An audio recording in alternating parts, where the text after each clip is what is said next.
Suso, tira Alessio, Suso, tira, perché non tiriamo? Ma perché non tiriamo? Gol! Alessio Romagnoli, gol! Alessio All right, guys, welcome to this episode's podcast, this episode of SempreMilan's podcast. As you guys can see, Oliver and AJ are not here. It is AJ's birthday, and Oliver had to do post-game coverage. But to get things started, you had a pretty good weekend celebrating a championship. Yeah, Liverpool win in 30 years. yeah, it was a crazy weekend. Some things I don't remember as much, but it was a good time. I will say that Maxi is a pretty good person, but 90% of the Liverpool fans out there are not. So if you're listening to this podcast, I hope you're one of the 10% that are good. Liverpool was like in riots over the weekend. They were shooting fireworks at the Liverpool building, and someone got stabbed, and they were attacked in an ambulance. It was just insane.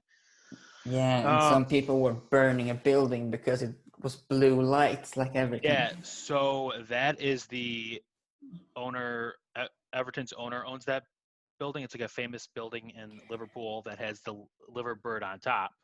Oh, okay. And he's had it blue since he bought it. Obviously, because Everton is better than Liverpool. All right, let's get into some Milan stuff. So we were on a pretty good run of games. We beat Roma 2-0 this weekend. I thought we looked great. And while watching the game, in the back of my head, I was like, man, all we needed was a global pandemic. And now we are starting to play good again, maybe playing in an empty stadium. You could see players like Paqueta playing a little bit better. Maybe the fans were just intimidating him or something. I don't really know. But it was nice to see us get a win over Roma, got some solid goals. I think Çalhanoğlu and Rebic scored, right? Yeah. Yeah, so what are your thoughts? Yeah, I thought we looked good against Roma. We're kind of not weak, but we respected them too much in the beginning, but we grew into it. And a bit into the game, I thought we fought well, and it was great that we could reap some rewards for the performance we put in. Yeah, I'm not going to lie to you. After watching this game against SPAL, I don't really remember the Roma game very well. I just remember that we looked promising, and I thought we were going to come into the SPAL game and put on the performance that we put against Lecce. But we both know that did not happen at all. We started out rough. They got an early goal. Sloppy defense on us. Very sloppy. It looked like we couldn't clear the ball. That was kind of like, I think that was Rebic's goal, or that was our second goal against Roma. It looked like, Rebic hit the post twice and then scored. Yeah. It just kind of seemed like one of those situations where we could not clear the ball. An old youth Milan player scored. Then they scored from like 30 yards out, chipped it right over Donnarumma, and we could not get anything in. I honestly thought that this was Paqueta's best game since really last season. He looked confident on the ball. Last 20 minutes or so, not so good, but he had some good shots from distance. I thought Rebic looked kind of lost. He wasn't getting any service in, and that was probably because Paqueta was taking more chances. Castillejo got injured in the first half. Salamaker looked like dog shit most of the game. I'm pretty sure right wing is his natural position, correct? Yeah. Yes, correct. Yeah, so you would think that he would have looked a little bit more confident, but we had 17 corners, and he took, I think, most of them, and most of them turned into nothing. All of them turned into nothing, but most of them barely even made it into the box because they were just so low and hitting the SPAL defense. Liao came in and he looked like he was hustling. He came in against Roma and did not look like he cared to be playing at all. Came in tonight, looked like he was hustling, and I was happy with his performance. As happy as you can be. We'll see what the ratings are here when we release them shortly. But he scored, kind of got the ball to his feet and put it in the back of the net. Then Bonaventura, Laxalt, and Ibra came on. I was hoping Ibra was going to come on sooner, but Pioli was waiting. I don't know what he was waiting for. Maybe he didn't want to re-aggravate his injury, but Yeah. what are your thoughts on the game? Yeah. I mean, overall, we're not playing a bad game. We aren't. But the thing is, I think at both goals we concede, we lack concentration. Mm-hmm. In the first goal, as you say, we couldn't clear the ball, and during the second, we leave Flocari with too much space, and so he gets time, and Donnarumma is too far out. But then we're fighting against a parked bus, and we try to create. We create bits, but we cannot finish them off. Mm-hmm. But I think, as you say, if we talk on individual level, I think perhaps seen over the 90 minutes, this is one of Paqueta's best games in a Milan jersey.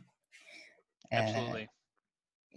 And what I really liked about his performance tonight is, which we saw a bit against Roma as well, that he doesn't take too many touches on the ball, and every pass or touch he does is thought through.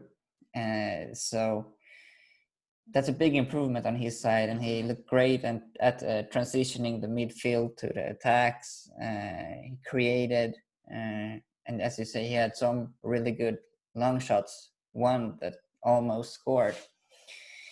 But I think also a player who needs to get recognition tonight is Hakan Çalhanoğlu.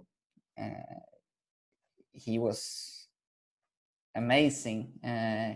He fought really well. It was one time when I almost stood up and screamed because he chased back the whole pitch just to grab a tackle to get the ball back. So I thought he was really good tonight as well. And he handled, when Benacer came out, he handled that lower position quite good as well. Yeah. But overall, a very, very frustrating game. Yeah, I almost didn't get up and scream, but I almost got up and threw my phone at the TV, screaming out of anger. But we have Lazio this weekend. Well, I was looking forward to the game this weekend, but after today, not so much. I was kind of hopeful that we would get a result against Lazio. In my opinion, if we got a result against Lazio, we would also have to get a result against Juve, because in the long run, I want Juve to win the league. I'm sorry, Lazio to win the league, not Juve. But we also need to qualify for a Europa League spot. And so if we drop points in both those games, we can pretty much kiss that goodbye. I don't know how the table looks after tonight's draw, but yeah, Verona won as well, so added pressure to us. Yeah, so Juve or Lazio have 2 players suspended.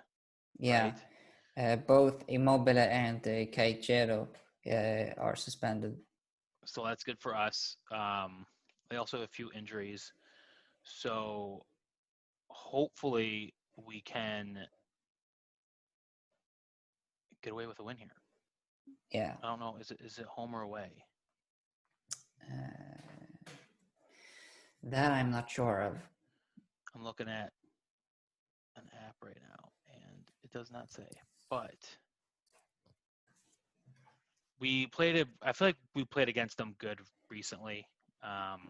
That's a lie. We lost our last 2 games against them. We play away. We're okay. So no fans, so that'll make it a little bit easier. Yeah. Do you have any predictions? Before tonight, I was more positive. But yeah, I think, to be honest, we played well against both Roma and Juventus in the Coppa Italia. So we've stood up well against the bigger teams after the restart of the Serie A. But I don't know, Lazio are really good. And of course, there are 2 big blows that both of their forwards are out. But I mean, they still got Joaquin Correa, who can cause a lot of damage. How do you think they're going to line up? Because I don't follow them closely, but I'm pretty sure they line up with 2 strikers on the field and with both of their top strikers out. What do you think they're going to do? Yeah, I think that maybe perhaps they're gonna lift Correa up and play sole striker and lift Milinkovic-Savic up a notch as well, or Luis Alberto. So they're playing with 1 primary striker and 1 seconda punta.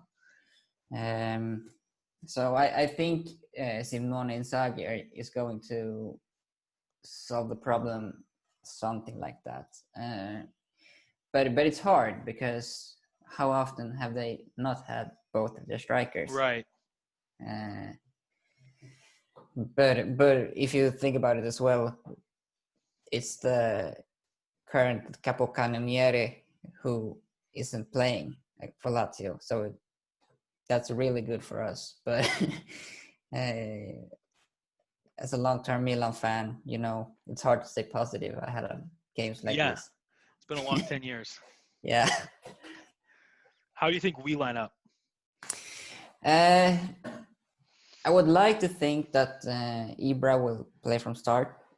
I hope so, because tonight I thought that when we created without Ibra, we didn't have anyone to finish the chances off.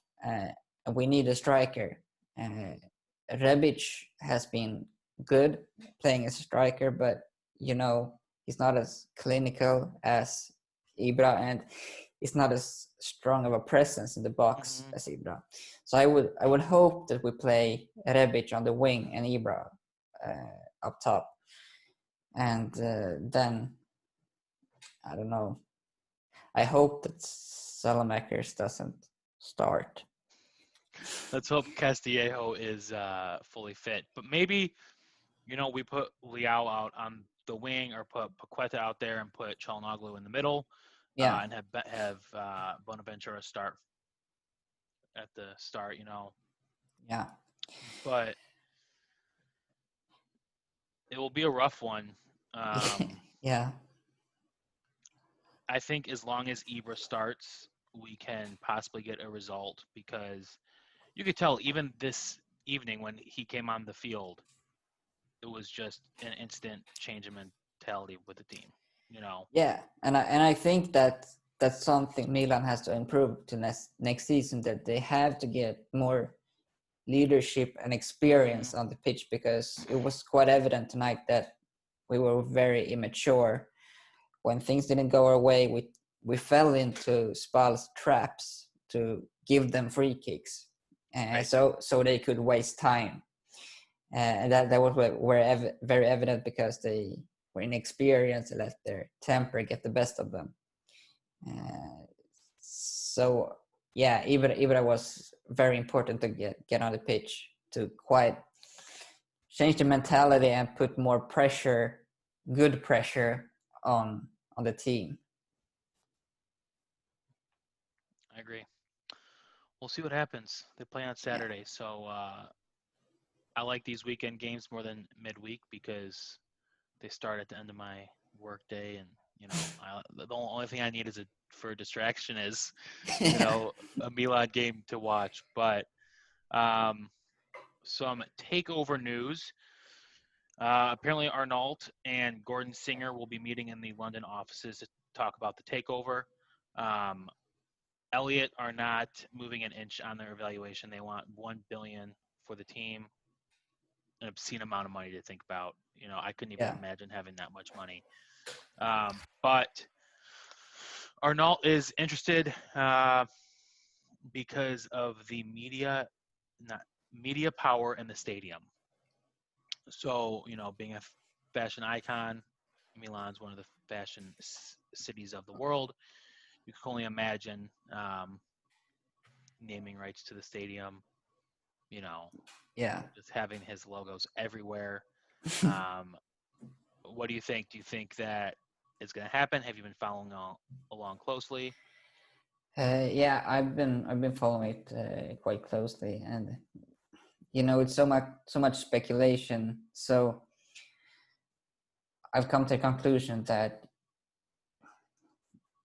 I won't believe it until it's pretty much closed. A lot of the talk has been that Arnault wants to wait until the new stadium project is a go, the green light. But I mean, if he wants to wait until then, it can take years. We don't know.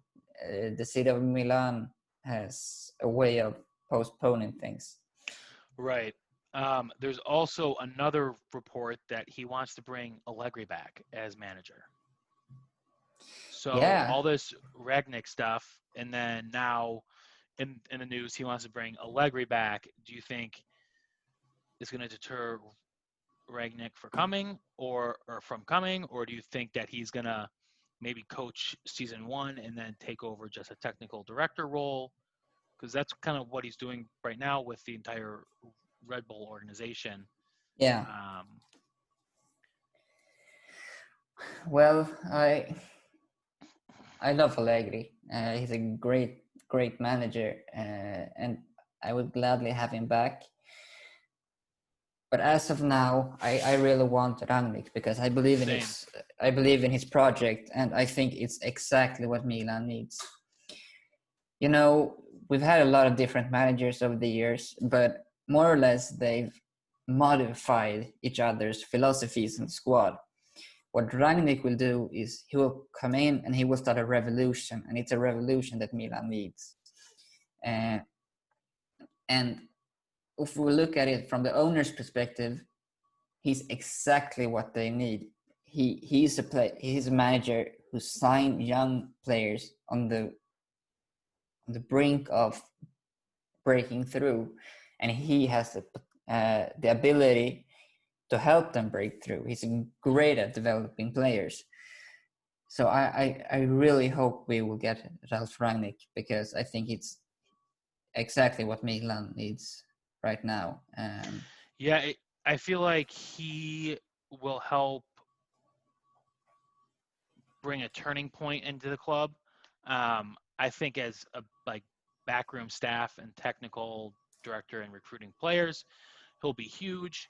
But for coaching, I mean, he was a great coach when he coached or managed, but maybe eventually stepping aside to bring in a coach like Allegri or someone of that stature, would be a plus. I mean, after seeing what Ancelotti's done with Everton, I have full belief that if he came back to Milan, he'd be able to turn it around. Maybe even absolutely. him. He's not coming back, but one can dream. Fairy tale returns. Yeah. Yeah, but exactly as you say, and it's kind of Rangnick's MO that he's managed the club the first couple of seasons when taken over, and then he steps back from the coaching duties and take over as solely the sporting director.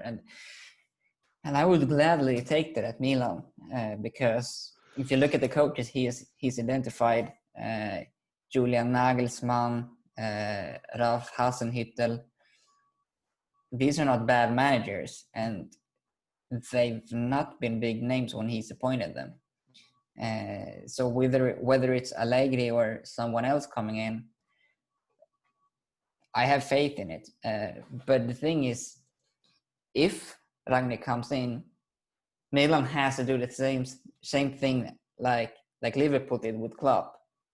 It won't change overnight, but with due time, it will get better. And you can see with Have Liverpool. you guys been living by that motto for the past 30 years, or? No.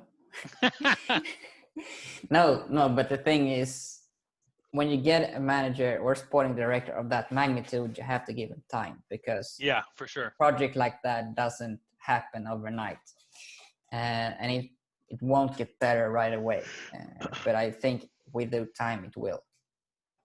Absolutely. We're going after the Hungarian kid from Red Bull Salzburg. You want to pronounce his name? No. I'll have to look back and tell me how you broke it Dominic down. Szoboszlai. Szoboszlai? Yeah. Yeah, I'm not going to be saying that name too many times. It's on the back of my jersey. But CM reported that we had a deal for him back in January for $20 million. Clearly that did not go through. Do you think that's going to help us close a deal for him now? Or do you think it's all up in the air and free game? I think it's free game, but at the same time, Rangnick in Milan's corner is quite a pull, I think, because he was the one who recruited him to Salzburg, and I think that he would really like to continue working with Ralf Rangnick. So I think that's a great advantage to Milan. But at the same time, Napoli and Arsenal are interested, and they can offer him European Cups right away.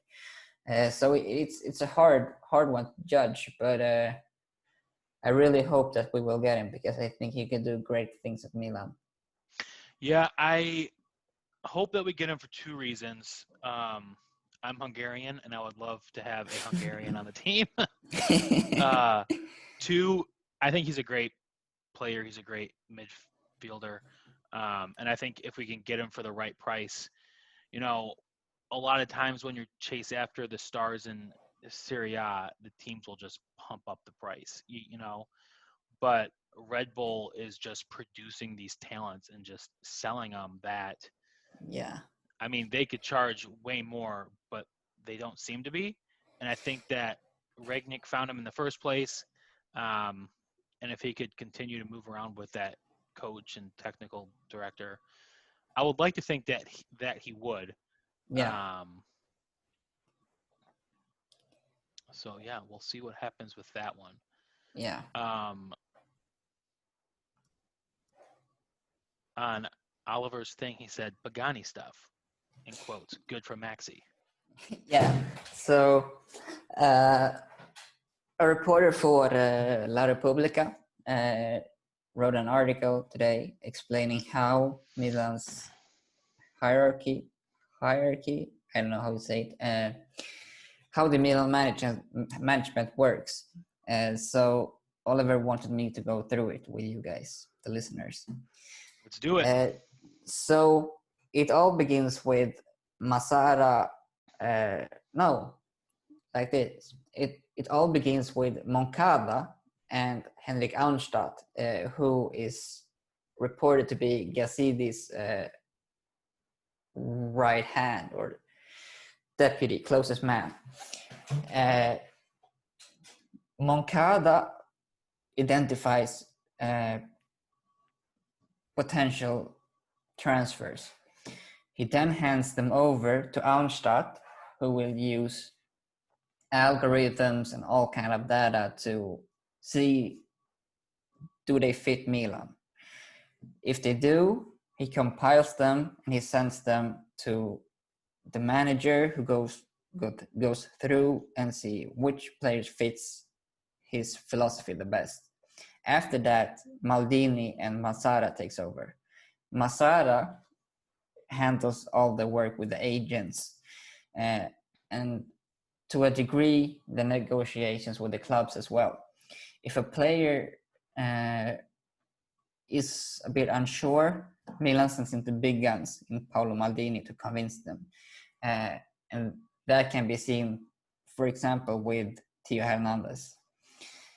And then ultimately, Maldini usually closes a deal. So that's kind of the process that Milan use right now when they sign players. Of course, this will probably differ if and when Rani comes, because he will handle a lot more then, and we don't know if Maldini will stay or if Massara will stay. But it was a great article explaining how the recruitment works, and Oliver thought it was good to share with the listeners. Absolutely. I would agree. It will be interesting to see how all that takes place. Yeah. Other news, Rebic, Andre Silva swap deal seems imminent. Yeah. I'm all for it. Yeah. Rebic has been, close to our best player this season. Next to Zlatan, because he's Zlatan and he came back. He came back to us. Deserves a medal for that. Right. I'd like to see it. Andre Silva has never produced anything for us. I know AJ is in love with the kid, but I think it's time for him to go. And just move on from the whole Andre Silva debacle, because there's no point in keep on loaning him out and to buy Rebic. We'll see if they've both been playing great for the Andre Silva's been bagging goals, and so is Rebic, so both of their values have gone up. But for the case of for the balancing the books, I don't know how that will look. No idea. Yep, I'm not into accounting, so. But I agree with you. We've tried Andre Silva at Milan 2 times, one longer than the other. This season he just got a preseason, but he didn't look convincing there. So I think it's best to move on, because Rebic fits as well. He adds kind of a dimension that most of the team doesn't have. He has both speed. He's great 1v1. He scores a lot of goals. So I think for both players' sake, it's the best thing to do. I couldn't agree more. We'll see what happens. I'm kind of excited to see how this transfer window plays out. Yeah. Because I think financial fair play will kind of sit on the back burner in the eyes of UEFA, only because with everything that's happening, and maybe even next season too, because I don't see fans going back to the stadium anytime soon. So we have an owner with very deep pockets, and possibly a new owner coming in with very deep pockets. So we're pretty fortunate. I know I've been reading in the news, I think Wigan Athletic are about to go under. They just got docked some points, and I forgot what it's called, but it's not good for the sport, but for people who have rich owners like us, we'll be just fine. Yeah, and the thing is, which many forget, is that our owners are vulture, and they thrive in conditions like this. During the first quarter, I wrote an article on this on the site if anyone wants to read any further. But they grew their portfolio with 3.9% in the first quarter of 2020, where other clubs. No one else did that. No. Manchester United went from being valued at like 2.6. No. Anyway, their value decreased by $1 billion because they invested 12% of the club on the American stock exchange. So growing their portfolio 3.9% is quite good. Then, and Yeah. if you look at how big their portfolio is, 3.9% is quite a lot of money. If I grew my portfolio 3.9%, it wouldn't be nearly that much money. But when you grow, I said it wouldn't. I It'd know. be like it'd be like pocket change to these Yeah, guys, mine as well. right? But Donnarumma. it's Sorry, go ahead. I was just going to say it's good to remember that our owners thrive in these conditions. So Right. and it's a great fund. So we won't be as affected as a lot of other clubs. Correct. Donnarumma's set for a renewal, 5 years, $7.5 million a year. What do you think? I think it's great. I think he deserves it because, I mean, he's been our best players pretty much every season since he debuted. he definitely deserves it. And when you look at other players who earn more in the Serie A, it's quite disturbing that Gigio doesn't earn as much already. Yeah, he's clearly the top goalie in Serie A. He's got the most clean sheets. In the world. He's got the most clean sheets in the world? No. He's Oh. one of the best goalkeepers in the world. Right, but in terms of Serie A, he's clearly top 3. In my opinion, he's the best, but yeah. Obviously I have a skewed opinion because we're all Milan fans. I think he deserves it. Hopefully tonight does not skew his opinion on whether or not he should renew. Oliver was supposed to post a tweet for questions. I have not seen it yet. So I think we were going to briefly mention Lorenzo Colombo as well. Oh yeah, that wasn't on the list of stuff to discuss, but me and you did discuss that. Yeah. Go for it, man. Yeah, so we signed or we extended Lorenzo Colombo's deal last week. He came on briefly against Juventus in the Coppa Italia. And it's an exciting player who many may not have heard of. So he got injured in December and just missed out on the Under-17 World Cup. But since he returned in February, he scored 9 goals in 6 games. And in his debut after coming back from I think it was 4-month rehab, he scored 3 goals in 45 minutes. And yes, you should have in mind that we played in the Primavera Due, but again, it's a great result. And he's been praised by many people within the club, and they see obviously a big potential in him because they signed him on a pretty long deal. Mm-hmm. And he's an interesting player. He's very good at positioning, both creating chances for himself with his movement, but also for his teammates. He's a very strong finisher, left-footed, quite big. He's a strong presence in the box. So I think he's one we should look out for.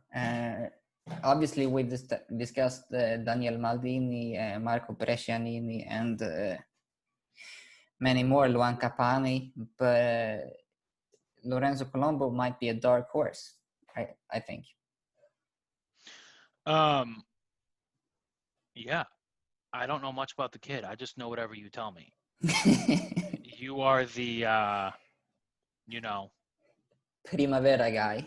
Primavera guy. Sorry, I'm scrolling through Twitter to see if Oliver ended up posting a questions tweet. I don't see it, but God damn it, I want Oliver. to be sure. We also signed Salamaker permanently. I didn't think it was a good idea. You said he's only been here for 6 months and he hasn't played in his natural position. And tonight he played in his natural position and He sucked. he sucked. But I need to make a point here.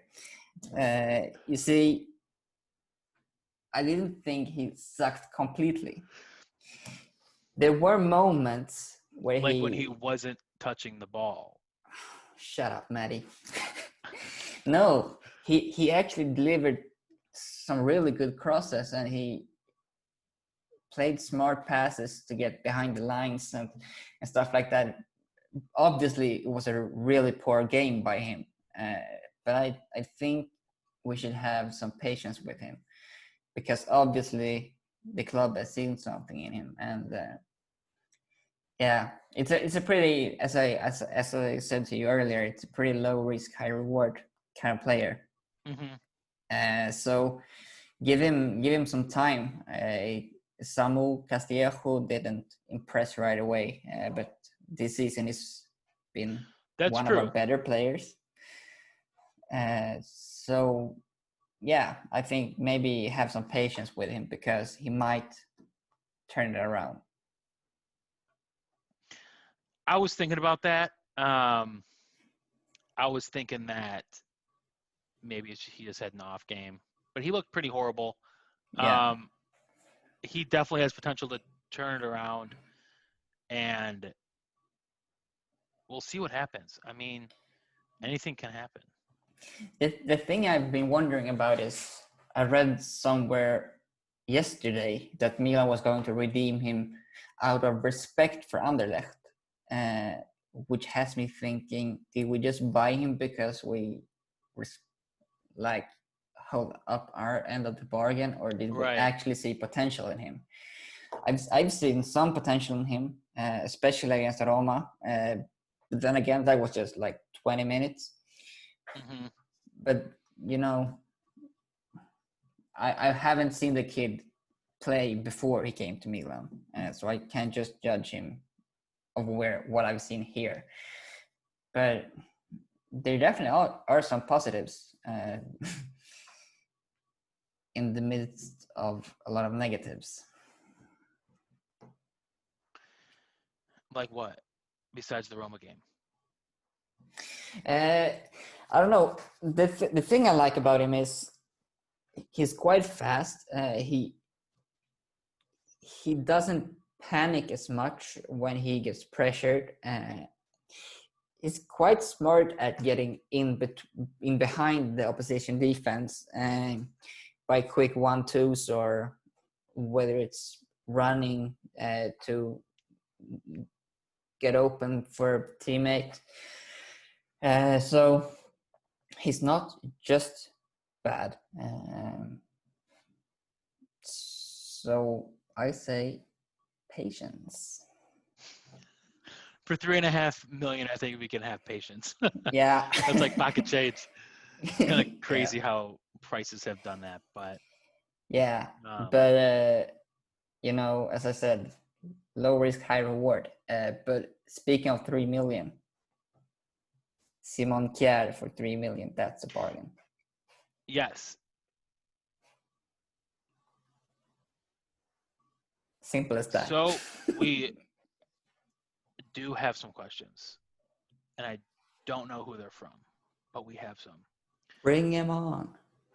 Does tonight's Gabbia performance totally justify Milan's search for a center back? Would you loan him out? Yeah, I think I would loan him because, as I said earlier, I think some players show too much immaturity tonight and needs more game time. And Gabbia is one of them. I think maybe a lower half Serie A team could be good for him, just to gain some experience. How old is he? He's real young. Yeah, right? I will look it up. I'm not sure. I think it depends on how old he is, if it's worth loaning him out or just selling him. I know we just renewed his contract. He's only 20.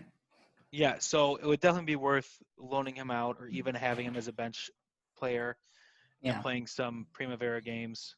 Um, but but he's too definitely, good to be in a Serie B team. I think. that's true. But tonight's performance definitely showed that um, we need more depth at the center Yeah. back position.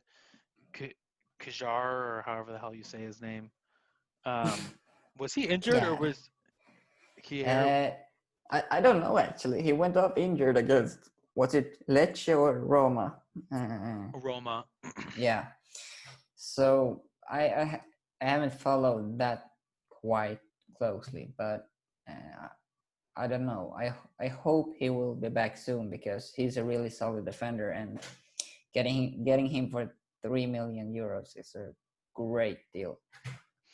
Yeah, I would like to see him get redeemed. I know as soon as the pandemic started, I think news came out that we weren't going to redeem either of them.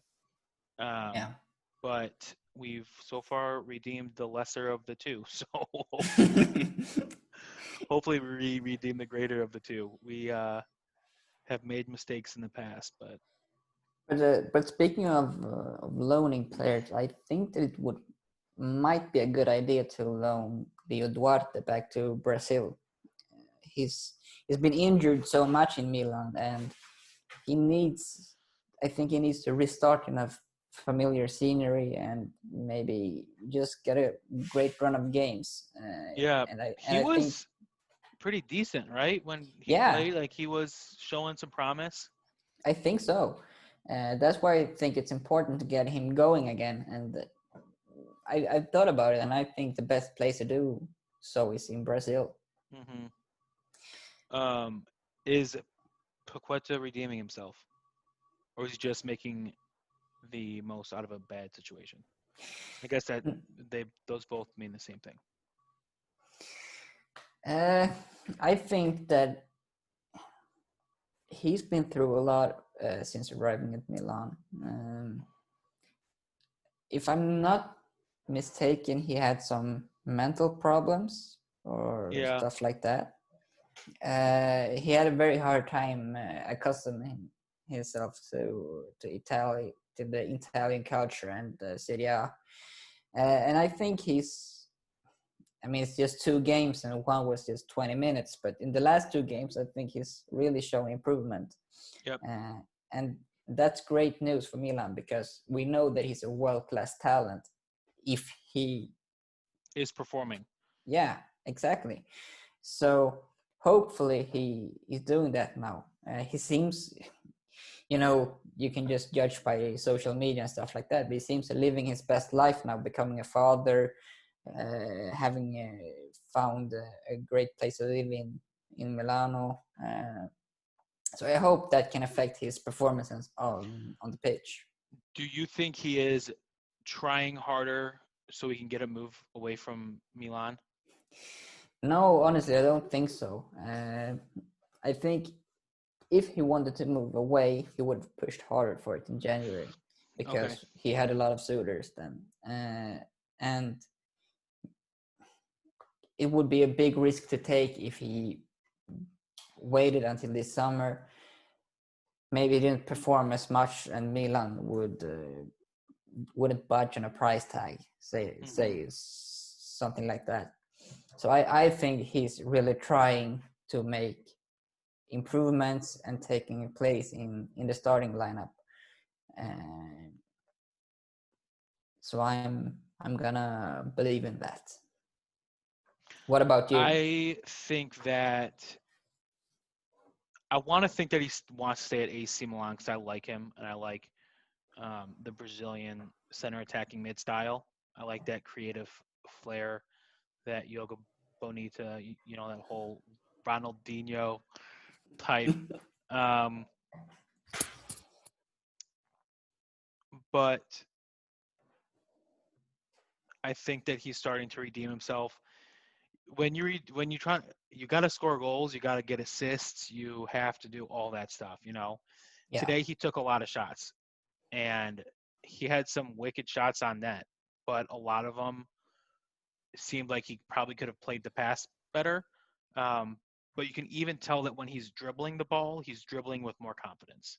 He Yeah, is actually definitely. completing his dribbles. He's not just dribbling into the opposition. So I think that he's redeeming himself. I think that maybe he's playing better because there's no crowds there, and maybe he was getting intimidated by the Italian fans. Maybe this is a good, like, getting back into it kind of thing. Yeah, integration period. Yeah, we don't know what his mental illnesses were, but if it was like anxiety and depression kind of stuff, Yeah, I think no so. one It can was perform under that kind of thing. Like, that is horrible. no, You feel, and he really struggled with it. I think. yeah,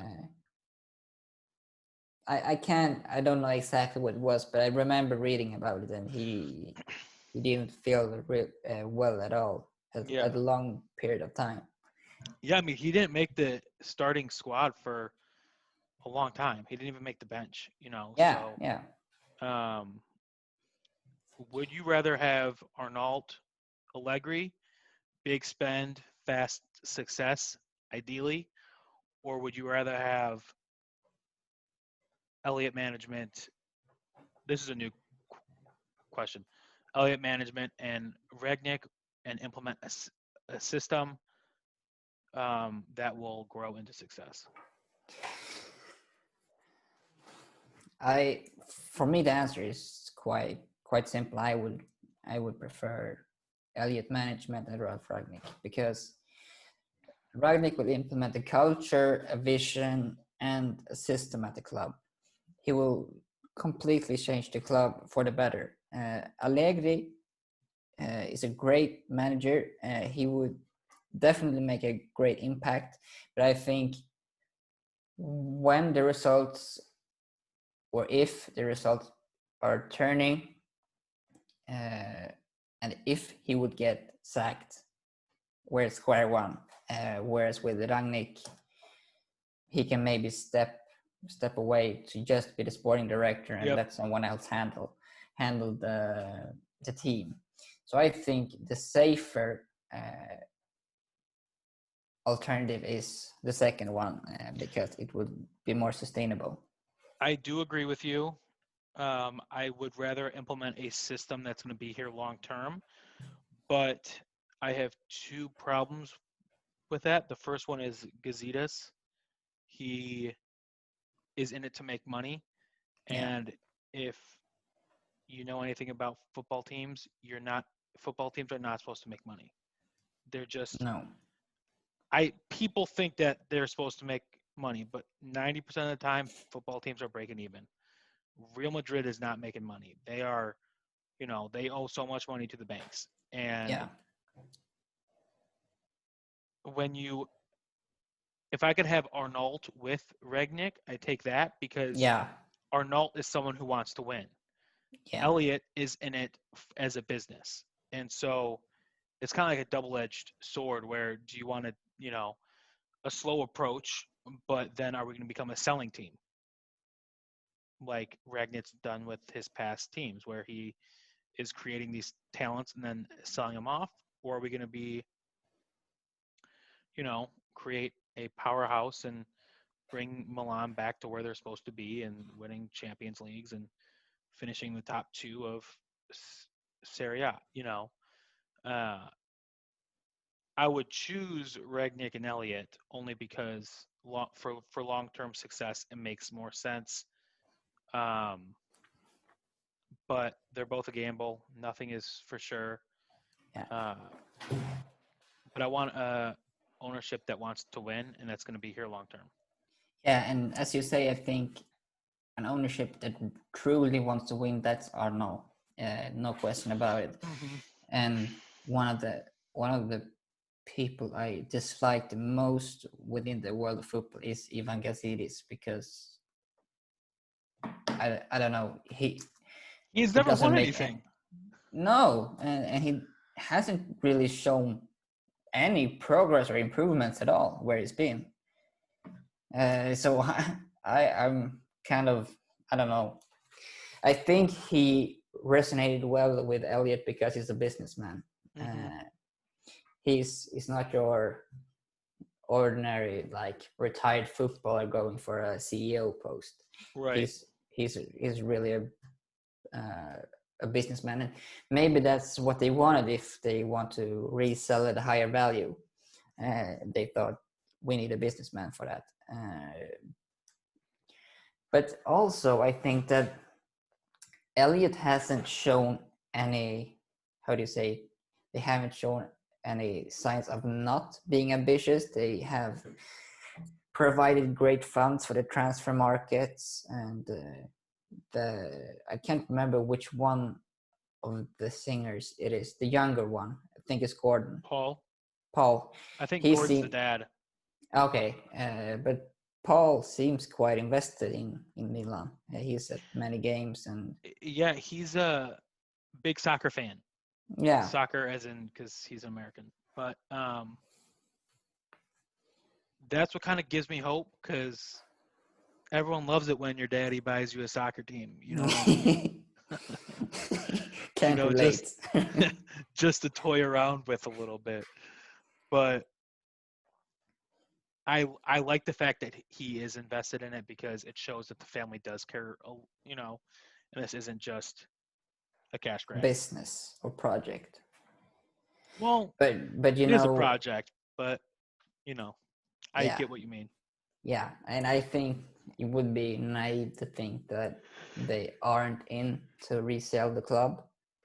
But then again, as of now, I think they're showing ambition in getting progress and improvements.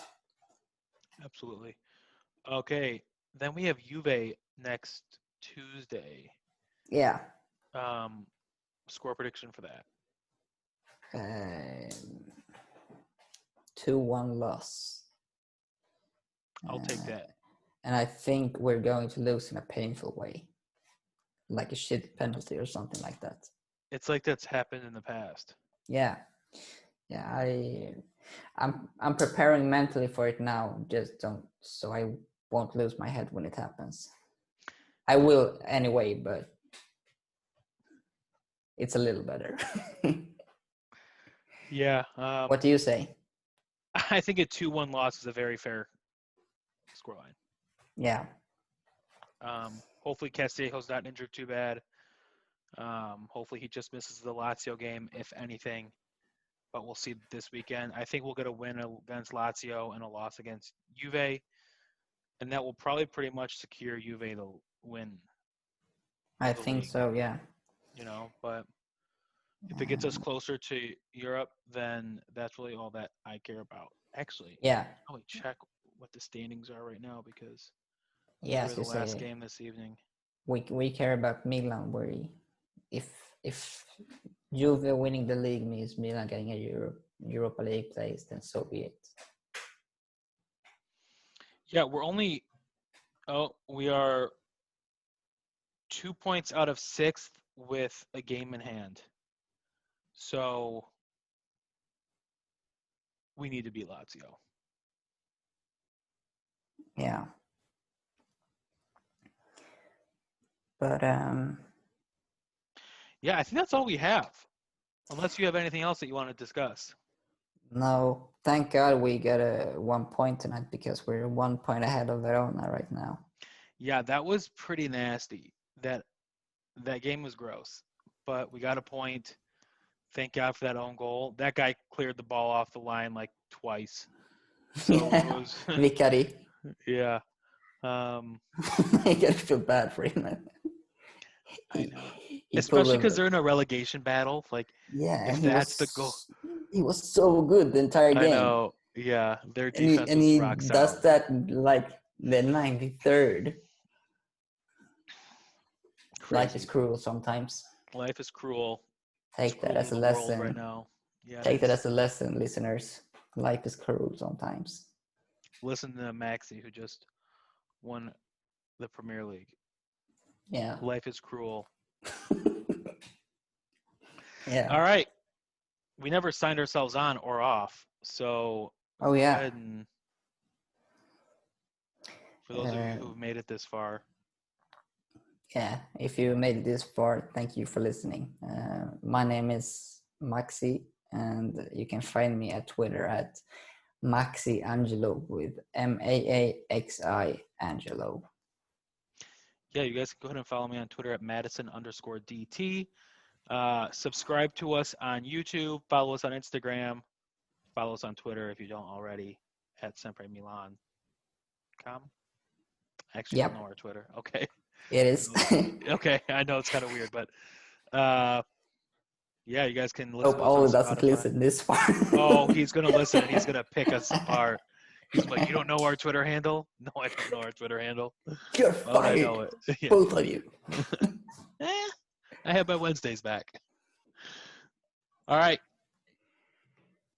That's about it. You guys have a good rest of your evening or day, and Suso, tira Alessio, Suso, tira, perché non tiriamo? Ma perché non tiriamo? Gol! Alessio Romagnoli, gol! Alessio Romagnoli!